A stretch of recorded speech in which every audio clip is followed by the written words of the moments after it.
moving on to our last session of the day, and it is a fireside chat on the topic The Digital Revolution Will Be Smart, but only if it's inclusive. Can I please have on stage Wessam Shehieb, CTO at Analytica, FZE, and Anis Merchant, EVP at Course 5. Let's hear it for them. Let's hear it for them. Thank you. All right. It looks like me coming on the stage has passed on a message that tea is served. That's why some people have gone out. No, definitely tea is not served. And I hope I can make this conversation fun because it's the last session of the day. I am joined by Wessam, and he and I have been having conversations since almost a week now about this topic, and I've got to know him more in the last 2 days more. I would say it's been fascinating to know him, but let me read out a little bit about him before we get into the conversation. So Wessam is the actual CTO at Analytica, which is a UAE-based company. He has published more than 15 scientific papers in electrical and biomedical engineering, focused on image and signal processing using AI. He's been recognized in 35 international and national conferences and competitions. That includes QS Reimagine Education, which was specific on AI track, 2 times James Dyson Award, IEEE hackathons, and many more. Don't go with his age and his look. I can tell you the amount of knowledge he has about image and how image processing or signal processing can actually transform and enhance healthcare and medical care. I would say, you'll get to know more about him when we start having this conversation. So Wessam, welcome, bud. Thank you very much for the introduction. It's nice to talk to you for the past couple of days, or say a week. Yeah, it's been a long time. So thank you very much. Very nice to have you. So let me introduce you, please. So Anis is the Executive Vice President in Course 5 Intelligence. He leads the global digital and applied AI and research business.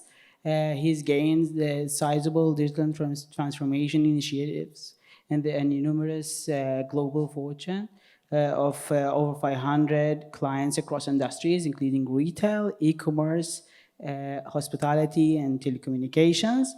Anis is passionate about helping companies grow through the innovative applications in AI. So we're talking basically with an AI expert over here. No, I don't call myself an AI expert. I call myself the student of AI. I'm still a student. I'm still learning, so not an expert. We'll have to see then. Yeah, definitely. Sure.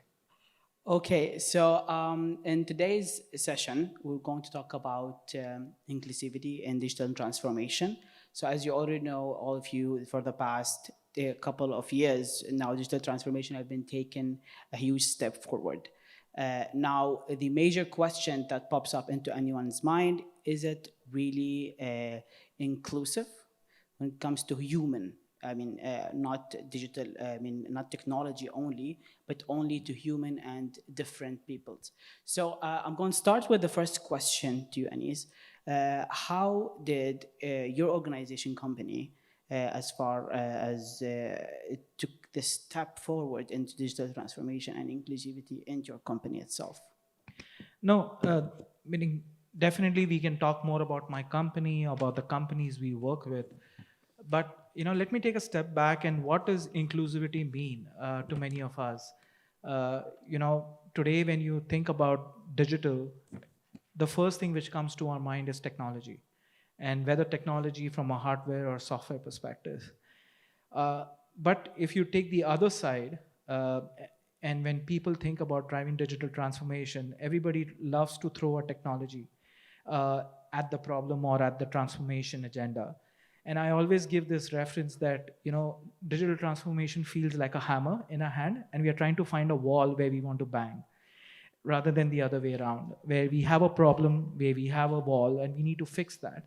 So when you think about inclusivity, what happens is, in many organizations, they forget and they completely neglect the people and the process part of the organization. They focus on the technology more. And that's where Even in our company and the clients we work with some of the major corporations in the world, like 5 of the most valuable companies we work with. Uh, we see that today with most of those majors, and that's something which we have incorporated, before we try to implement anything, we don't try to implement anything. We first focus on our people, we first focus on the process, and really feel, is technology the real answer, or is it just a similar process change? And that is something which is very critical when you think about digital revolution. And it's not just within a company or within a corporation. If you really build on it, today everybody is talking, this Internet 2.0 conference should be actually Internet 3.0, because there is a lot of Web 3.0 conversation. We are living in 2.0, and there was enough conversation about 3.0 today. But if you just take a step back, if you go to rural parts of the world, there's no Internet 1.0 also yet. We've been talking about Web 3.0 for the entire day. I've been hearing metaverse the entire day. If I was playing a game of bingo, I would have called bingo in first hour only, because all the famous terms were thrown out. But when we think about inclusivity, all these, the devices which are there empowering Web 3.0 or digital, they are not available at that sense. So how do you bring inclusivity there? It's not from a people at different class and sect within a organization or in a society, but also how do you look at different aspects of, whether it's gender, whether it's race, whether it's capabilities and abilities. And I can go on about this, but that's, for me, inclusivity is much more larger rather than just thinking about technology. Lovely. Can you specific any initiative that your company have implemented when it comes to these kind of initiatives? I'll talk to one from a perspective of what we've done within our own organization, and then what we have done for our customers. And in both, there is some sense of similarities. The first one, where if you just think about attendance management system in all our organizations, today, yes, we all talk about employees, but there is so much of support staff in our companies who may not be having that same level of education in basically understanding how to sign in and swipe out. How do you use your basic badge to do it? For them, tailgating, which is a big security issue in corporations, how do you educate them? How do you bring them to the fold? Because tracking each and every person's movement in a company when you're dealing with critical data is very important. And we neglect that class or that sector of people because we believe that they are not important, but they are very important. So that's something which we have done a lot of education and communication to them, rather than thinking from a technology and bringing that inclusivity in. So that's just one of the example. And the message which I'm trying to get is, try to think about that frontline staff. Strategies are made by generals in the army. Nobody thinks about the soldiers. So how do you think about those soldiers when you're thinking about the strategy? And in that same analogy, we've done it for our customer, and we've recently won an award for this also. When you think about, there was a conversation about factory and shop floor earlier today, where how manufacturing is still lagging. I actually don't agree. Manufacturing is taking leaps and bounds in innovation and digital transformation. And one specific example I can give you is with one of our clients, which is a global CPG or FMCG major in the world. They wanted to drive waste reduction. And I'm talking about finished good waste reduction. And when I talk about finished goods, if you think about the entire supply chain, value chain, there is waste happening at every stage. But when you waste a finished good, it hurts more. It's not that final product which may cost $10 or 10 dirhams, but just think about the amount of effort which has gone into produce that $10 or a 10 dirham product. You have wasted your precious human resources. You've wasted your precious manufacturing value chain. You've wasted the raw material, so it compounds far more. But to educate the frontline staff, the warehouse managers or the shop floor managers, they are not data savvy. They are not AI experts. They don't understand dashboards. They don't understand neural networks. They don't understand AI. How do you communicate and enable them to make decisions better on a daily basis? So bringing that hat on of inclusivity, we actually spoke to them, and this is a question I asked you: do you look at AI as a replacement or augmentation? For us, the focus is augmentation. So how do you augment that frontline staff's capability by using the right piece of technology and communication, and make it look and make it work better for them, rather than forcing them to use a technology? Because that's one of the biggest hindrance of adoption, where you're forcing somebody to use something which they may not be comfortable with or may not be their first nature. Perfect. Actually, to follow up on the same question, I have a question related, because today's conference, I think from the start, we've been talking about immersive technologies, Web3, all these kind of newer technologies up to date. But don't you think that the current technology is a bit harsh on those who are not following up with them? Like just you said, for example, an uneducated or a different level of education people. Like, where do you see? I asked myself this question quite a lot, but I never really got a clear answer. I would like to know how you think of it. Like, what do you see them in 5 years?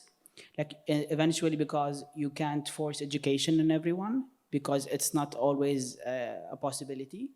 But at the same time, with this sudden change everywhere in the world, where do you see them standing in a decade from here? We need to, and this is, you're bang on when you use the word harsh. Today, if I look at any new technology in any of those famous reports which say this is the best technology for organizations, it will take years or moons to implement it, and it will require a certain level of expertise or training for that person to actually leverage that platform effectively.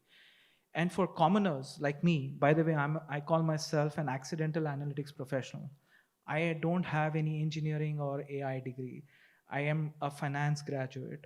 I've accidentally landed into this entire industry. So I've never chose this industry. And it took a lot of effort for me to understand.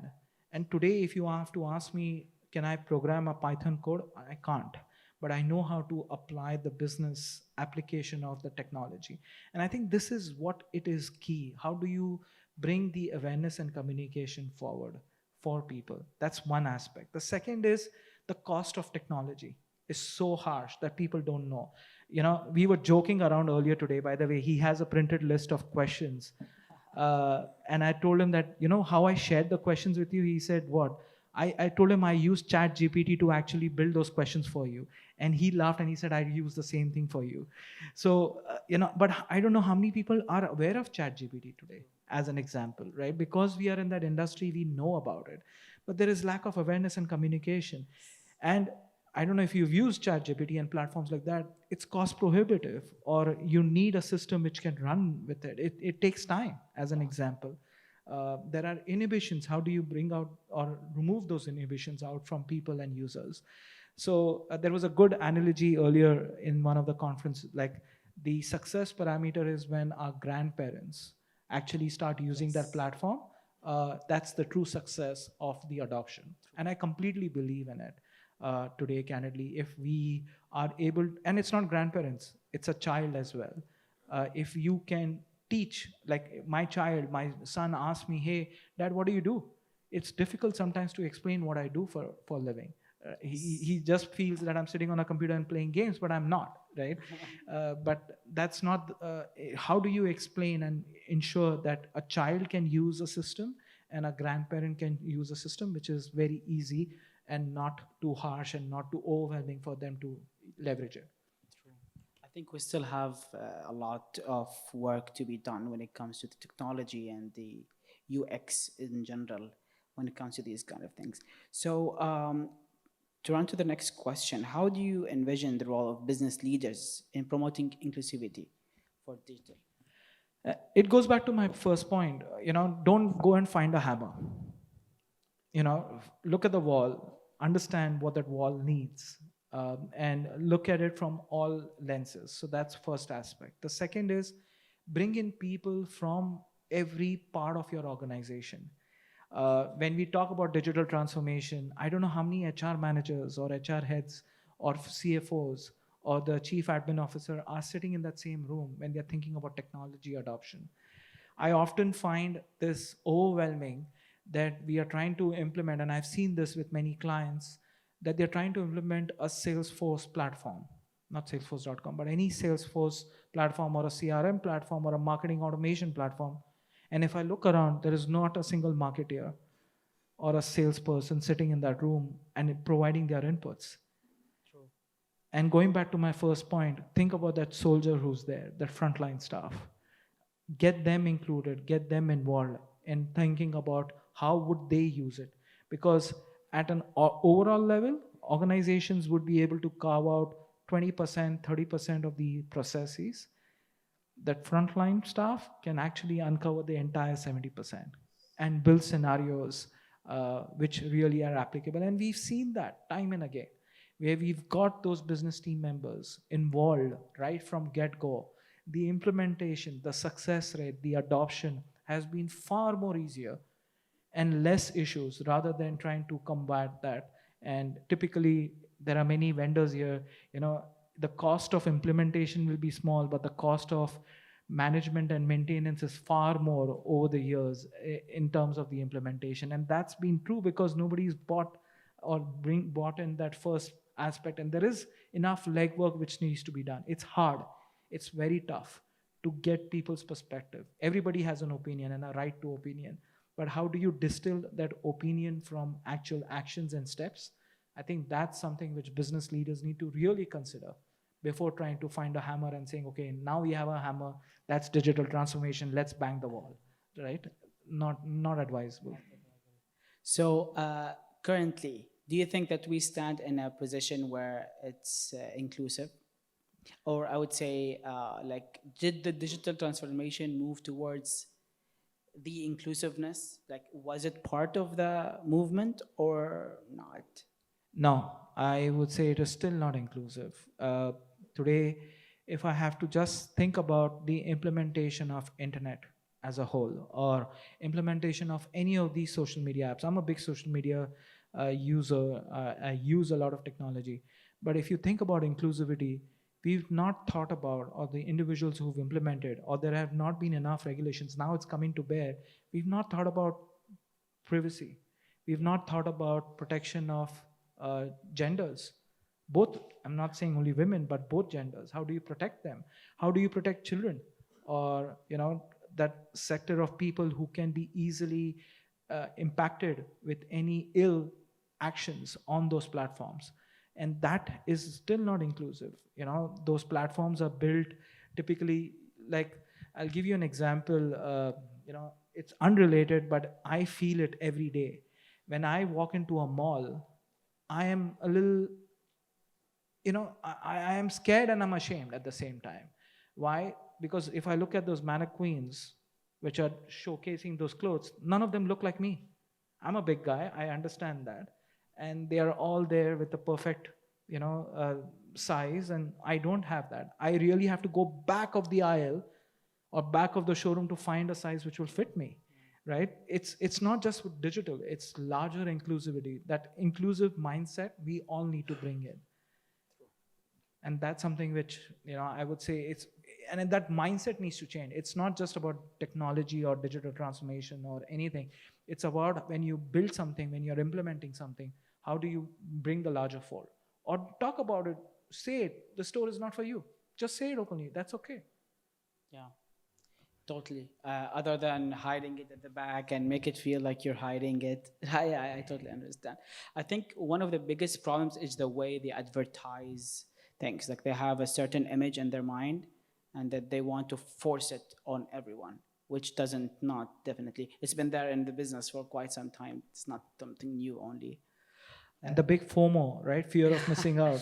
There are new brands coming out, and I believe I can't wear those brands ever because they don't make my sizes, as an example. True. I think I got my fair amount of questions. I will leave it to you now. Okay.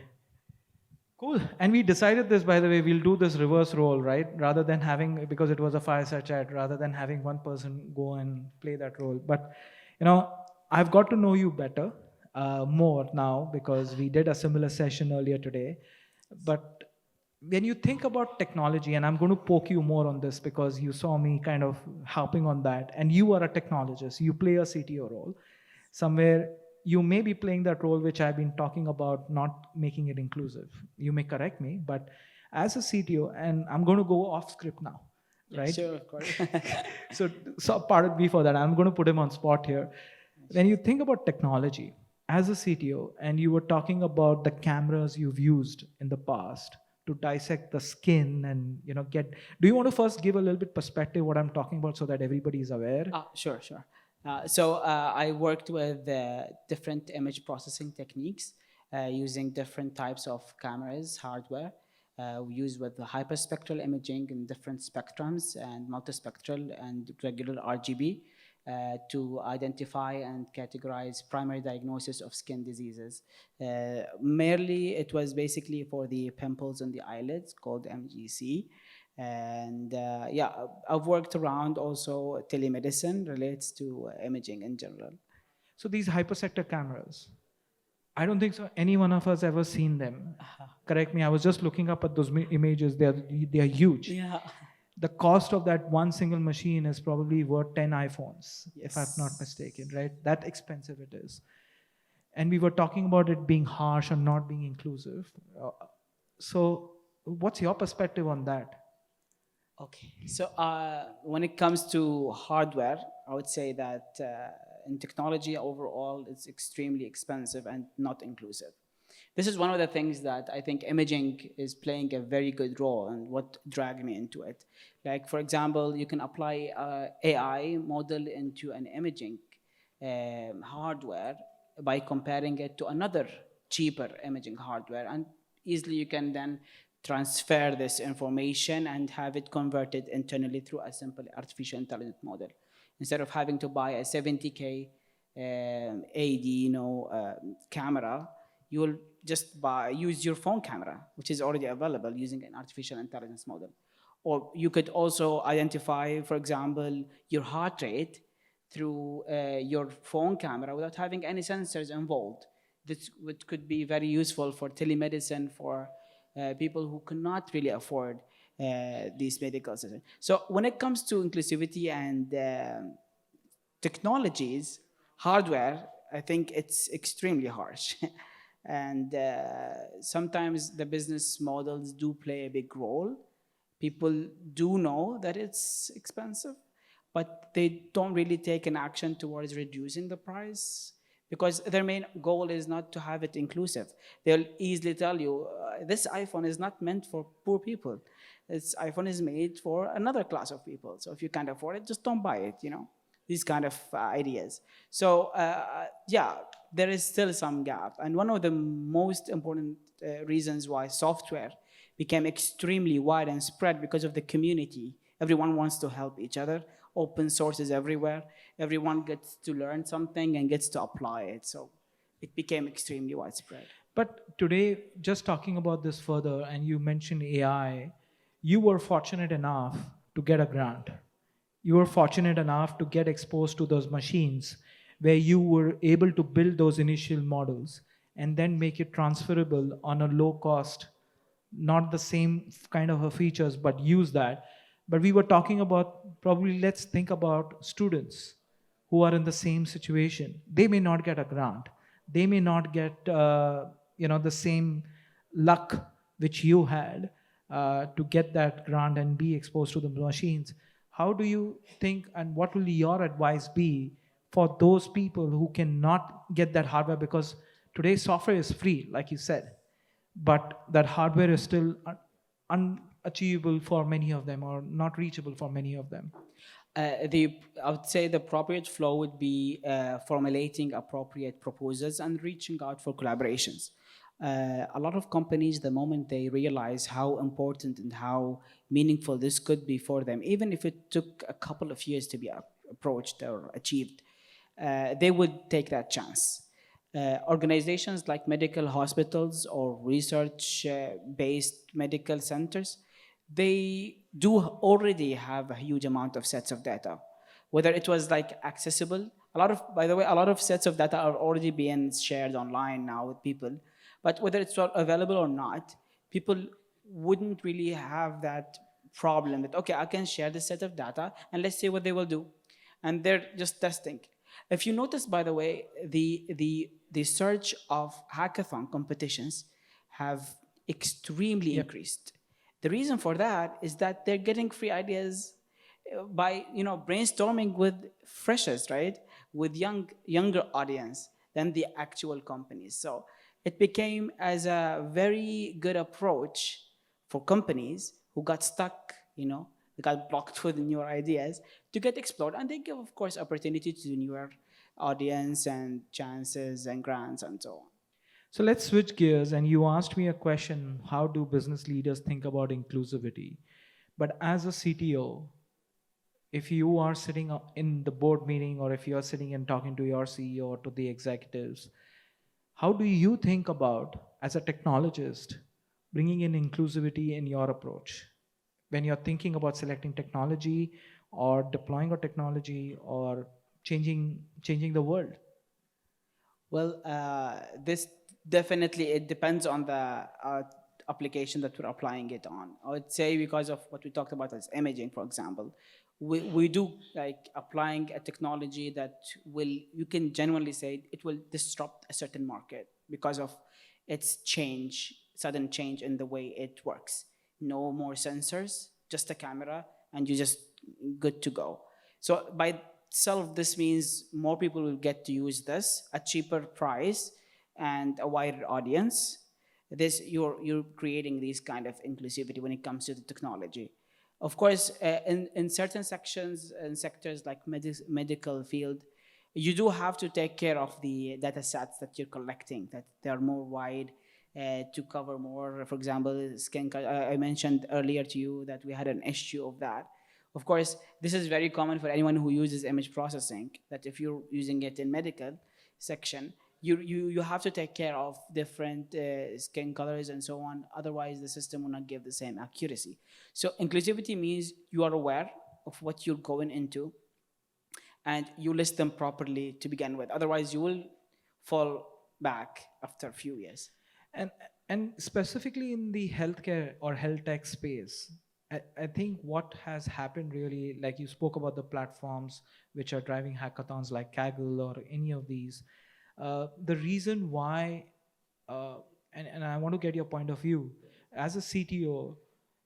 Definitely as an organization, you may be building your own IP, you may be building your own areas which you want to protect, but what open innovation you want to drive in, because you're not going to share what you've only learned, but you're also going to learn from that environment. So open innovation is something which you think can drive inclusivity within your organization or other organization as well. I would say definitely. Of course, I 100% support this. As a person who was an instructor in a university, this means a lot to students. I would say that we apply this in our company usually through internships. When you get a fresher into your company and you get them involved in the process, not only just making them, walk around the engineer and just watch them what they do. You get them involved with the process and you include them in your meetings.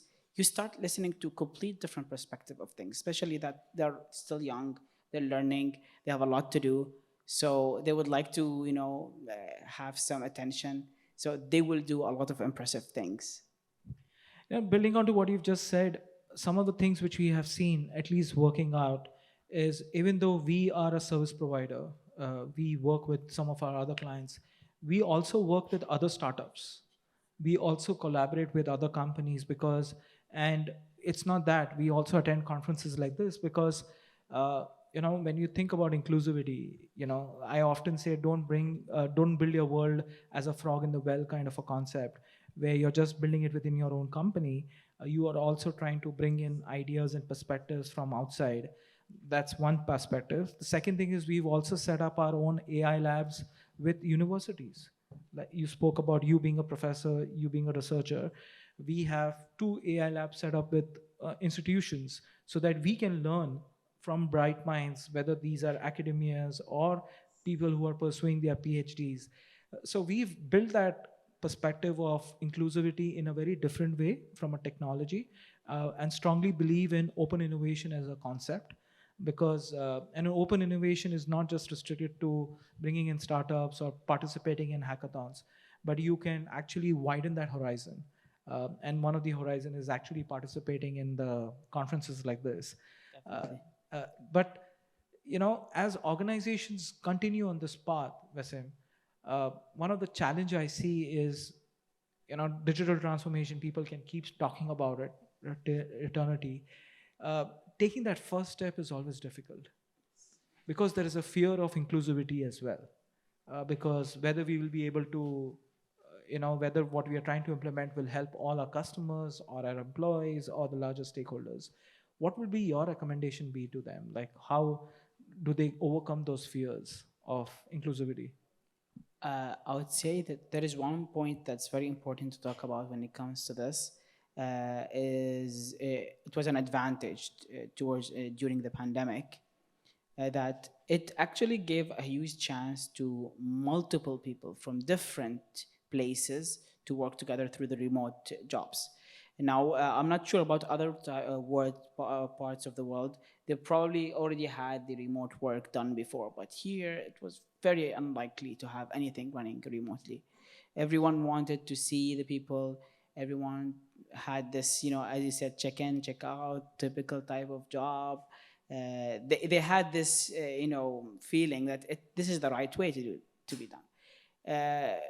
The pandemic forced the digital transformation, and at the same time, it was an advantage towards more inclusivity when it comes to work, I would say. It allowed people to get more involved. You could be anywhere in the world and still be part of the company, not take the day off, and still do your job at your time. A lot of companies now are adapting, just like our previous speakers talked about. They're adapting the flexible time work, so it doesn't really matter. So it's all about tasks. So including inclusivity means, first of all, that the company mindset is accepting this, that they really care about having more people regardless. Like, also you see that in the technology section, you still have a gap between the gender. Like, there is more male to female. Yep. This conference as well. Yeah. I was Like, just we scanning had in a the morning. Yes, the marketing conference has a very different gender mix. But I was looking at the morning when the conference started, the entire gender mix was very different. True. While there's a lot of talented females out there, I've seen many. They just, I would say, they're typically titled that, oh, a female would fit better to social media, she will fit better to marketing, she will fit better to secretary. These kind of labels that we throw around. So, when you're having someone working with you remotely, you're blindly selecting the skills. You don't really care whoever they are. So it was more inclusive. I would say that we're moving towards that till now when it comes to employment. Still a long way. Still, yeah, because now they're starting going back. But yeah, hopefully at some point we'll have a platform that does not have any information about people. So building on this, and I'm going to put you on spot. What is your team mix looks like? You mean like Gender team? mix. We actually have 3 to 4 like ratio still. The male is a bit more, but we try our best, to include females involved. A lot of females are interested heavily in UI, UX.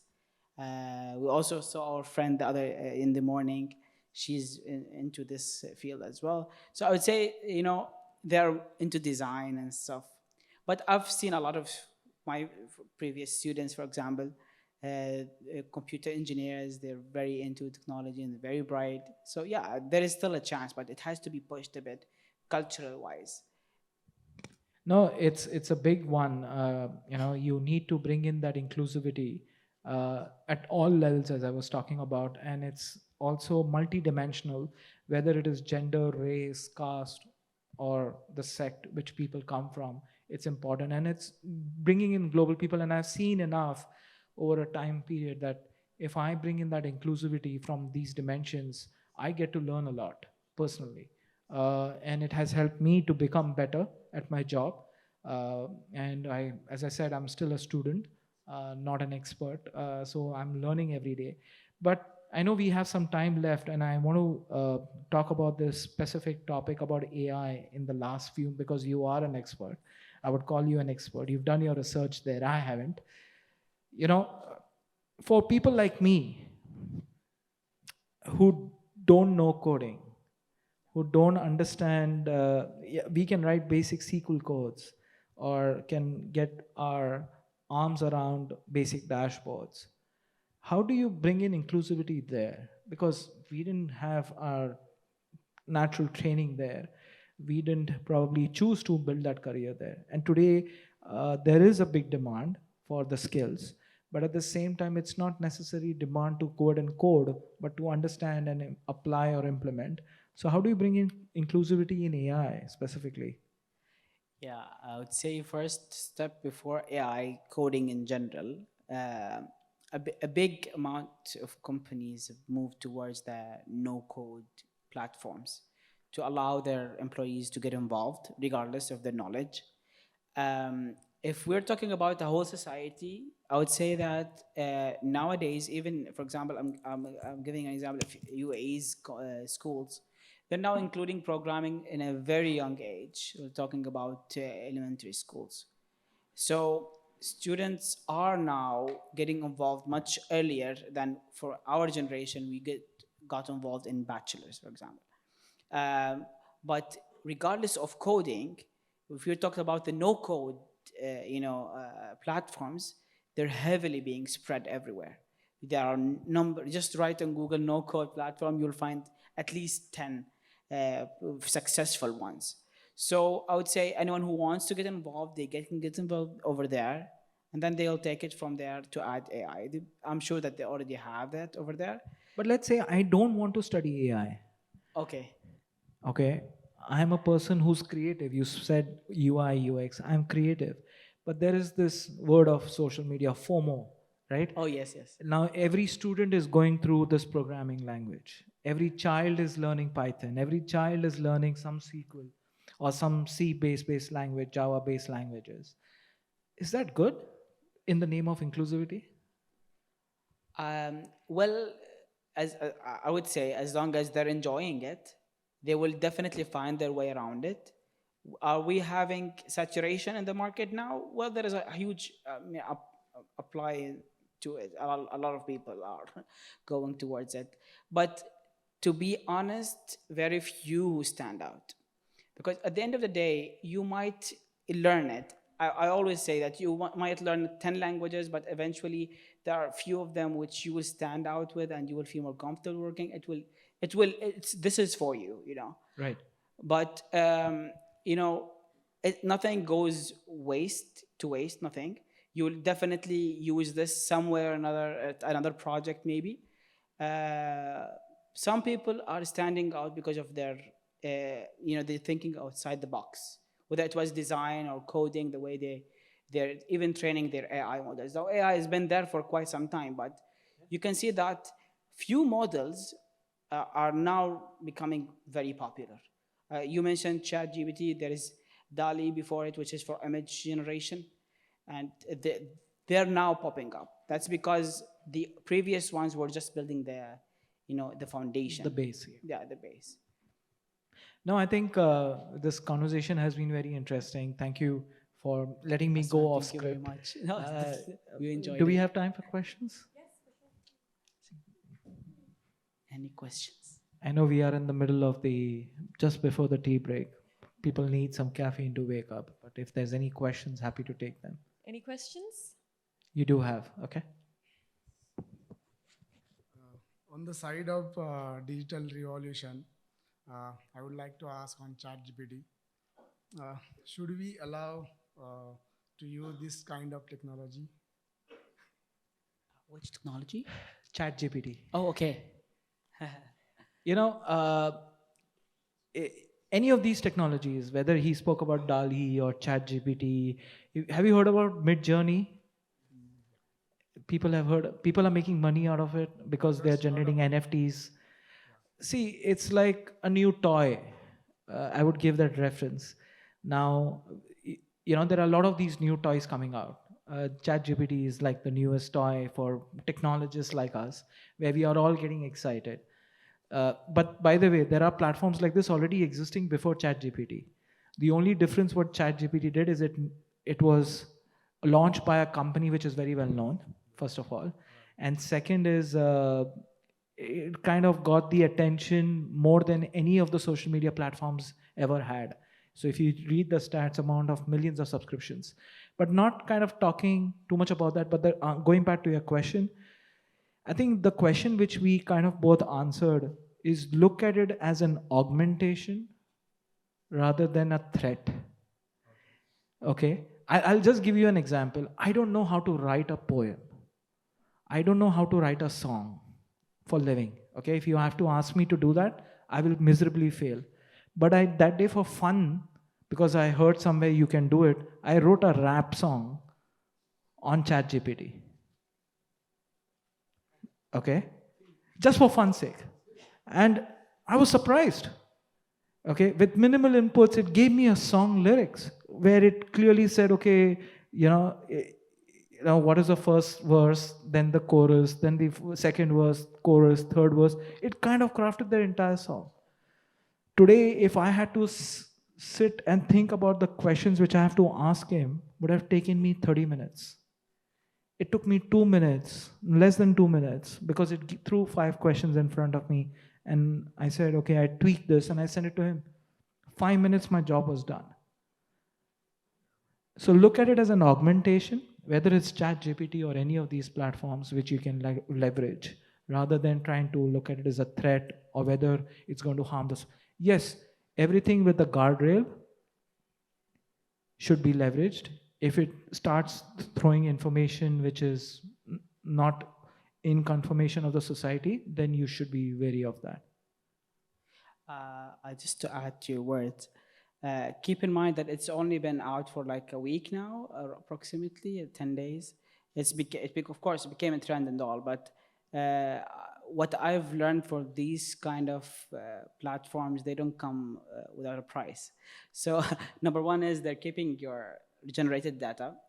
So whatever you generate over there could easily be rechecked if it was auto-generated or it was genuinely done by a person. This is the first thing. The second thing, I doubt that it will remain free. At some point, they will have their way back of revenue, one way or another, right? Because that's business plan wise. It's freemium model, right? Yeah. They'll make it free for some time, and then I'm sure if you get too addicted to it, they'll start charging money for you. Exactly. The first thing I thought about when I was, reading about it, you could easily put a text file and then it summarizes you. Or you could write a conclusion of a report, especially for students. I could see the amount of copy paste that could happen because of, simplifying the job. It could be a good thing, but it could be a very bad thing. We're teaching our students, the younger generation, that they can, play around things and get them easily out. But again, as long as it's being saved, they could. Just building on to what he just said, I'll give you another platform, okay, which has been in existence for a couple of years now. It's called descript.ai. If anybody has heard of this platform? No. And I had to sit and train it for 6,000 words with my voice. Now, you're hearing me. If I didn't have to be here, I could have given the entire script to it, written script. Think about it, I could have generated this entire speech on ChatGPT, put it in Descript, and just say it in Anis's voice. It will sound like me. So platforms exist, and I've used that platform. I'm telling you, I've used that platform not on client calls or internal calls that I'm sleeping and that bot is talking on behalf of me. No, but I did podcasts and I made mistakes. Now, when you've done a podcast, like if I am doing this conversation, I can't correct it. I've already said things.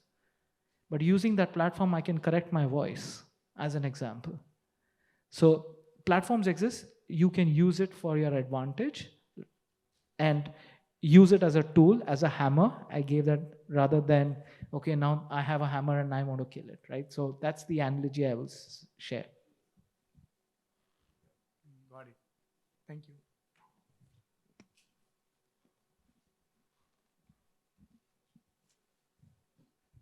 First of all, thanks for the great discussion. It was awesome experience. So I was hearing for the earlier session of the conferences, which was more around the metaverse and all those buzzwords. And then there's a discussion where we talk about inclusivity of where Internet 1.0 is still not has been there in the lower Agreed. part of the world. So now what I feel is that there is a big gap which is getting created between what one point like what there's a whole long of tail which is still in the previous technologies, and still people are trying to understand what is AI ML, and then there's a new word, metaverse, and then it creates a basically a trend when which is forces the startups that you should also do something around that. So how, first of all, how do you see this gap? Because this gap is becoming larger and larger. Currently, I work with around 72 integrate companies, and most of them are still following legacy systems. Okay, and when it comes to these kinds of platforms, you hear the words of metaverse and these things, and it's creating a big gap between what actually is happening and what we hear on the platforms. And this pushes the startups to more towards the following these buzzwords. So yeah, your view on this? Yeah. Um, First of all, I think the wisest decision for any company to move is to only apply the technology when it works to their condition. A lot of people, to give another example of metaverse, similar to how people used to program, a lot of people used the word AI, they misused it. They wanted to put AI everywhere, blockchain everywhere. The point is, do you really need AI in certain applications? Not really. So was it really needed? No, it wasn't. But it was because it was a buzzword, right? So I think the wisest decision for them is to move slowly and depending on what the situation is. Metaverse disrupted everything. Yes, it didn't disrupt it in a way that it failed or something. No, but it created classes in the technology field. Like people who have access to metaverse, they're in a different class. It's like we have just like you said, you have metaverse and you have people down. So if you don't move up, you're lost or something. But I don't think that that's an actual scenario. In real life, we are still not in the metaverse yet, right? We're still moving towards it. So they should think wisely, apply it when it comes, and they will reach there if it applies to their services. Otherwise, they will have to update it or something. I have a question for you. Are you a startup? Yes. And you are being forced into metaverse? Not forced, but when we There's a FOMO, right? Yeah, Everybody right. else is doing it. Exactly. You also Yeah, have to do exactly. it. So I'll just give you some other perspective. Okay, if I have to advise you for your company or for your whoever it is, like you said, there are still first world problems exist, whether it's in a nation or whether it's in a company. And today, like I'll give you two examples. Today, there is a company in the US who filed for bankruptcy, not a metaverse company. It was a big, huge noise it made. It was in the business of alcoholic beverage. They were going to disrupt the entire wine industry. Okay, and there's a lot of conversation going on the internet why it failed, by the way, right now, as we speak. At the same time, Sanskrit, which is first language from not for the first language, the manuscript which existed, none of the NLP platforms, by the way, ever thought about Sanskrit decoding that. Today, it's been in the paper now. There has been somebody who's a scholar in Cambridge, I believe, Rishi Rajagopalan. He built an AI to actually decode Sanskrit language, and he's been able to do that. Now, going back, he could have done Mandarin or Cantonese, right? Why did he go back and solve that first world? Because many languages have been derived from Sanskrit, if you go back to the language history. So going back to your point, if you want to build a company, think about solving the first world problem. And a simple analogy is, like he said, everything doesn't require AI. If you really dissect any analytical problem, 80 to 90% is data job. Last 5% to 10% is the analytical model. Yeah? So that's AI, that's analytics, that true 5-10%. If you can solve that 80-90% data problems, data challenges, getting the basic data right, you will make money, you will be profitable, and you will never have to file for bankruptcy. Let FOMO be there, that's okay. It's good to be aware of what's happening, but don't try to instill it and jump on that train and there is no tracks ahead, which may have a bad scenario for you in the future. Thank you. I think we are on time, but We thank can you. take one last question. One last.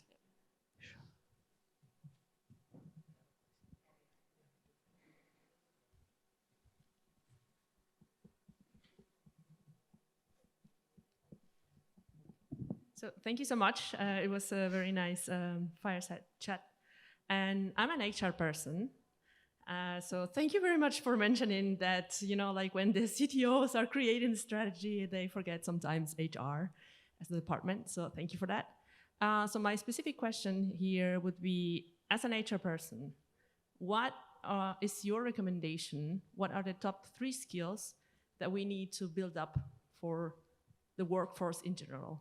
What would be those recommendations? For your department or for the organization? For the organization in general, because we have different levels of knowledge when it comes to data or the transformation in general, digital transformation.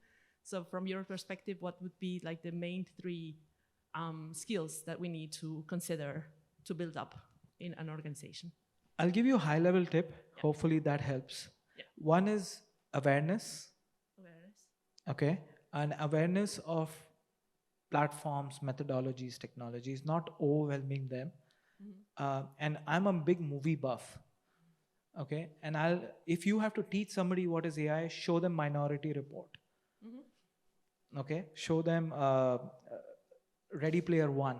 If you have to explain what metaverse is, as an example, you can use very different learning methods rather than forcing them to get them into a classroom and teaching them boring subjects, which they may not relate to. If you show them a movie and then show them, this is what AI means, this is what metaverse means, this is what technology means, this is how you can use data for good and bad, like Minority Report shows you both. As an example, show them that and you will see they will have awareness. They will understand, okay, what it can be used and not used, and do some field trips.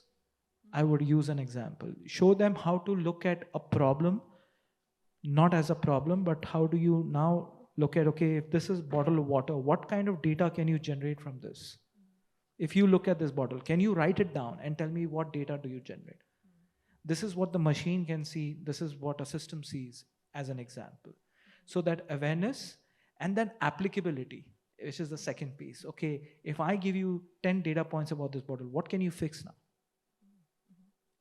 And last but not the least is, if they are really people who are cream a la cream, how do you motivate them to get to the next level? Okay. Those are the 3 things which I would recommend. If you have anything to add. I think for me, I would say they have to be adaptable and accept the change. To change to the best, of course. Like, for example, if you have a system that's running manually, you're moving it towards a digital system. Now, a lot of older mindsets will find this very difficult. So we find that the majority of companies, they force it on their employees, which is extremely bad, I would say. It has to be convinced. They need to understand the need of this. Because the moment you force something on people, I think HR does that all the time.